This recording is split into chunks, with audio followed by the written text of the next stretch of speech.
Although I still find it kind of funny that Harry Mason, a random author, can move while shooting, while the trained STARS operatives can't. That is definitely speaking of the trained STARS operatives, is it not? Yeah. Then again, when you consider, the corruption of Chief Brian Irons, it wouldn't surprise me if it was like a deliberate sabotage. That's actually one thing I'm looking forward to your opinion on in the remake, because I'm not going to spoil it too much, but Brian Irons is in the game. Oh, yeah, I figured, because it would be weird if he wasn't. Well, and here's the thing, like, where Brian Irons' assholery is debatable in Resident Evil 2. He just seems kind of psycho. If you look at the original game, the remake paints him as a fucking asshole. So I will love to hear what your viewpoint is on Brian Irons when you get there. Yeah. Again, I'm still very early on because the times where I get to play the game, it's usually late enough at night where I'm just like, okay, I can only do like 30 minutes because I need to sleep, because sleep is nice. Oh, this is something that you could actually comment on in the remake. How do you like the redone Leon and Claire interactions where it's like this awkward first date? Well, from what little I've seen, I mean, I don't really know how else you could describe it, because... And there's actually... What the... Oh, Jiminy Christmas. I got what I need. I'm getting out of here. Yeah, bye. And it's a good thing they don't go through doors. Which, unlike Resident Evil 2 Remake, where they do. Or even that, and not even just Resident Evil 2 Remake, even the Resident Evil 1 Remake, they go through doors. Do they really? Yeah, they do. I had a whole point talking about it in my Monster Clash. Oh, you're talking RE1 Remake. Yeah, RE1 I'm Remake. like thinking original Resident Evil 1. No, that's not how it works. I mean, they wanted to, but... Oh, yeah. PlayStation hardware and all that fun stuff. Oh, yeah, that's right. I know I'm supposed to find the key to the storeroom somewhere over yonder. Somewhere in this area. I think the storeroom was where we got all the bullets, wasn't it? Yeah. Yeah, that sounds about right. Okay, so that's where we were. Then there's this door here. I'm gonna pull out the shotguns.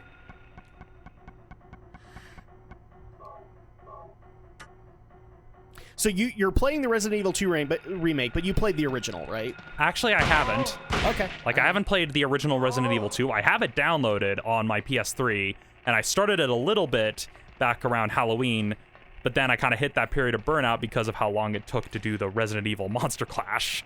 Once you get far enough, I'm going to have you remind me of this, because we've beaten the game. We've long since beaten the game, but since then... me and Andrea have been brought to our attention the PC version of the Resident Evil 2 remake and some of the mods that are coming out for it. And it's damn silly.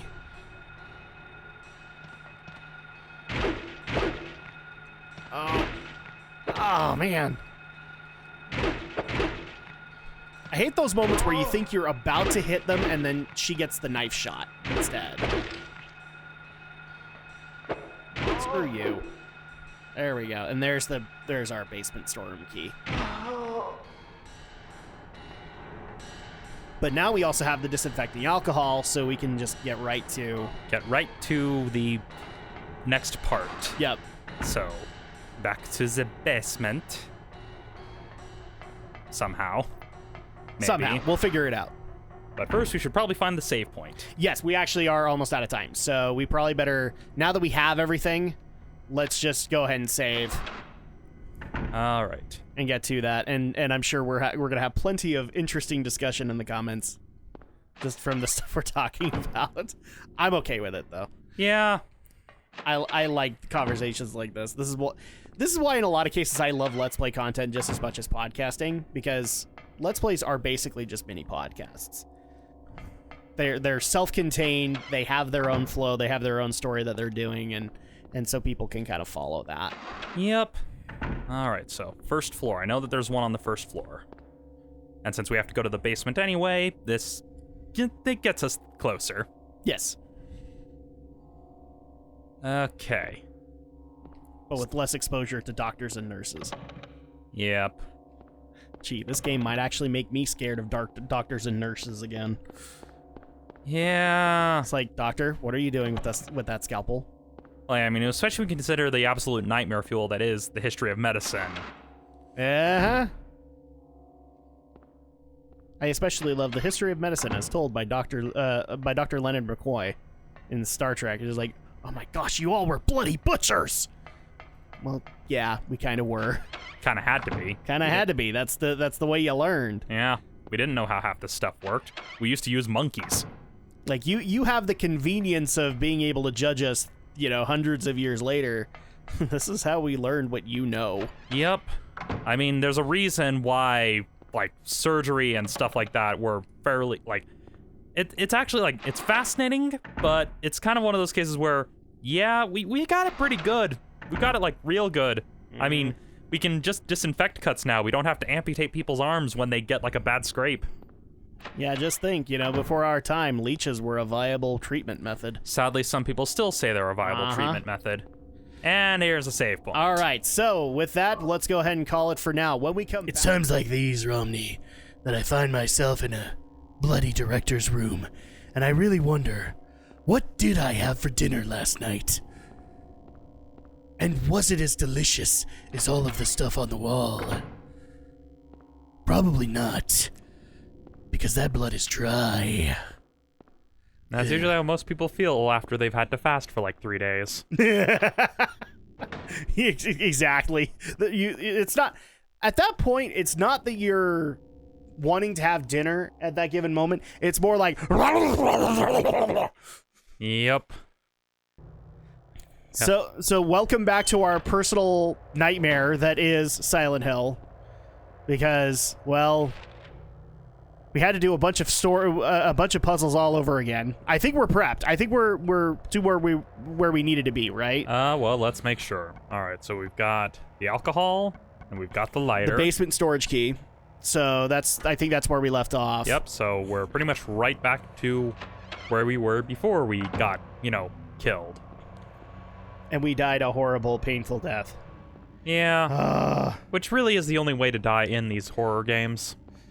And people might be annoyed that I'm not cutting out the deaths. Usually in Let's Plays you do that, but, well, you're getting compelling dialogue. Like, motherfucker! Like, wonderful things like, shit! No, we're just not cutting it out because, well, it's not like we know what we're doing. We're actually making a lot of really great time just keeping it in there. Okay, so... push the cabinet. That's right. And then we had this secret door, and this is where we got killed. Well, yeah, we got killed not like right here, but it was after this little puzzle thing was when we got killed. Yeah, because we got overwhelmed by nurses, if I remember correctly. Yep. Okay, so let's go ahead and feed. So first we get it drunk. See, for a second there, I was going with the feed me, Seymour, and it worked just that much better. And then we light it up. Fire! Fire! Yeah. This party may be lit, but you won't see the end of it. Not at all. And that was a horrible Beavis impression. I used to be able to do a really good one.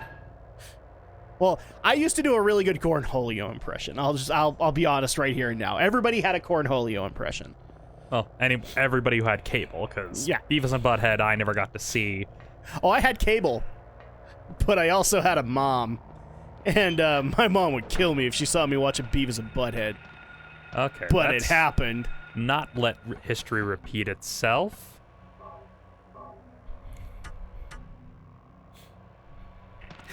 What's funny is like, my friend that would watch Beavis and Butthead with me can attest.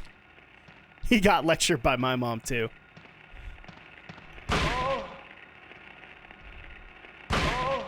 Okay, there we go. For some reason, that nurse took 1 and the other one took 2. Could have been because of the range, like, given that it was, like, point blank.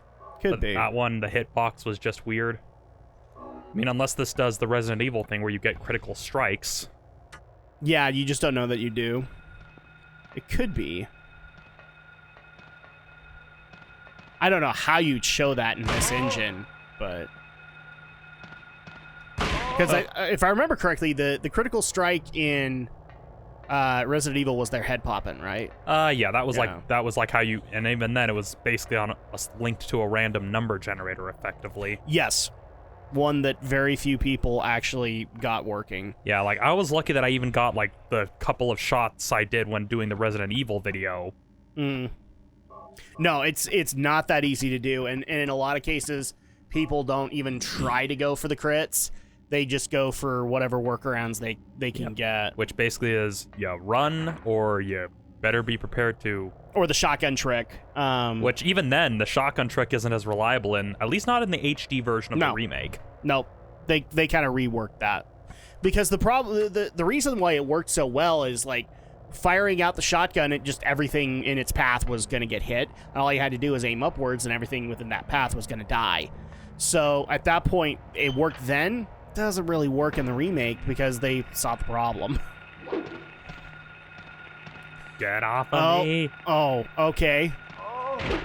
Hold him down, sissy. This is... Okay, could we please stop with the moaning? It is not helping. Run away. Yes. Wow, they are a nightmare. You guys were right.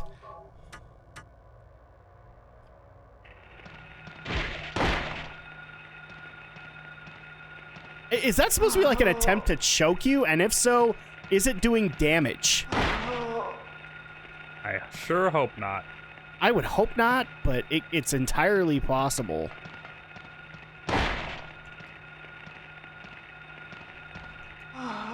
Yes, grab me. Oh, wow. Nice work, Ronnie. Okay, well, now we don't have to worry about you anymore. Never mind. Okay. Oh, yeah, now I'm remembering the big old pustules on their back. And we're officially out of ammo. Well, we still have a couple in the shotgun, but we're out of handgun ammo. Let us really, really hope that we do not come across any bosses here. The hell is that? I don't see no glass. Where is that coming from? I mean, I could see that we're standing on a chain link, but we're not the ones causing that. Okay, so there are windows. Oh, that's frightening. Okay, I'm officially there. You guys were right. This game's scary. And it's like, okay, room full of nightmares. Okay.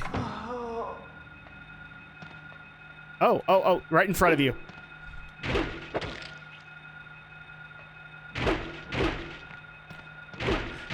Oh, I would hate the game doing that to me. I really would. All right, I'll take it. All right, let's see where we're at health-wise.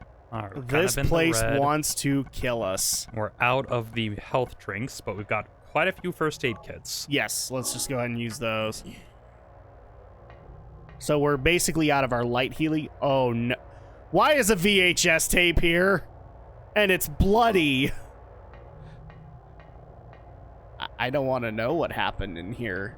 Well, something tells me we're going to have to find out, because, well, there was that room with the TV and the VCR. And here's our videotape evidence of the fact that Margaret Baker actually existed way before Resident Evil 7. Oh, God.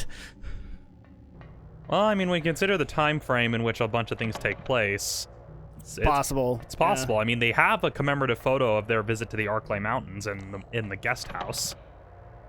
And it was, like, I think a good couple of years before the events of Resident Evil 2, so... Is there a photo of them visiting the Arklay Mountains? Yeah, you can find it in the demo and in the guest house of the main game. I've never found that. Yeah, it's one of those blink and you missed it sort of Easter eggs. Been here.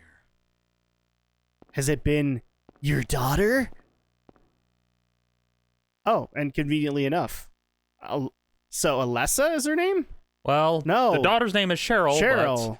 Alessa. So who's Alessa? Alessa. Looks like he's... I'm sorry, Alessa? Looks like he's just as confused as you are. Yeah, pretty much. Examination room key. Yeah, that's exactly where I want to go in this hellhole. Okay. That's exactly where I want to go, to have one of those doctors tell me to turn my head and cough. Okay, would that be... No, it's not a health drink. No, that's just part of the background. Okay, so one of these rooms was locked. I can't remember which one, though. Lock is... so it's jammed? Yeah, but if it's jammed, it means it can't be open. Yeah. Okay. Lock is jammed.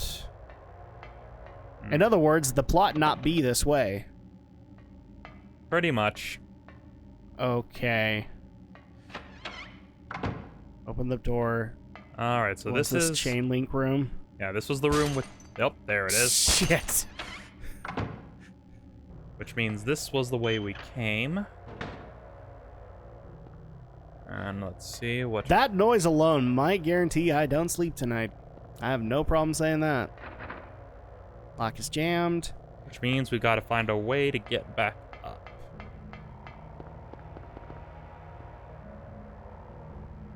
And I totally am not digging out our guide that is helping us out. We're not using it that much, people, but Yeah. I at least want to make sure we have something. Yeah, again, it's kind of like the lifelines in Who Wants to Be a Millionaire. Mm-hmm. Except we are not Regis Philbin.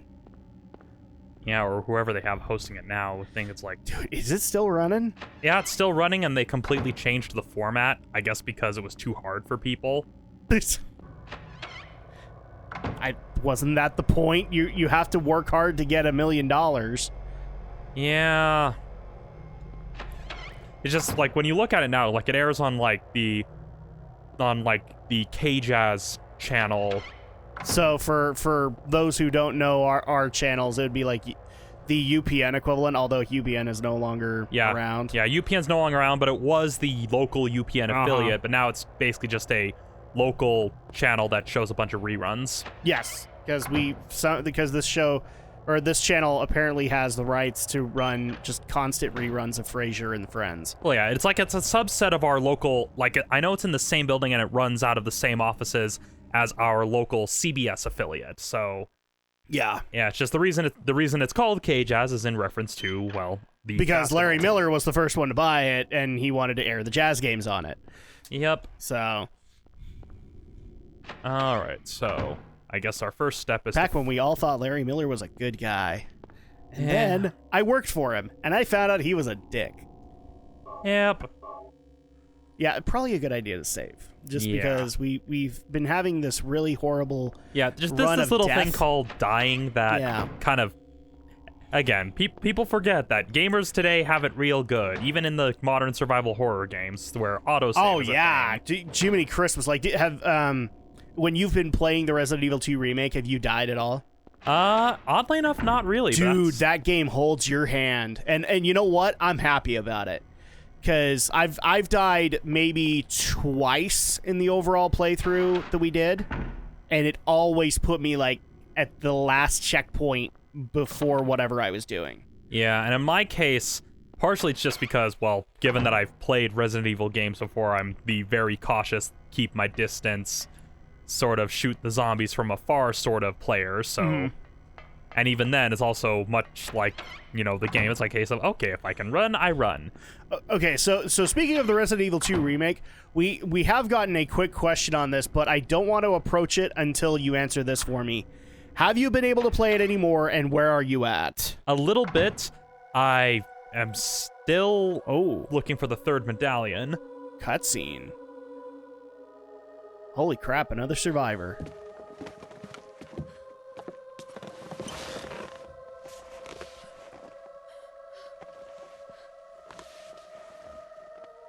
I'm actually gonna kill you. That was really kind of creepy, actually. Finally, someone else who's okay. Oh, good, you're a good person. My name's Lisa Garland. What's yours?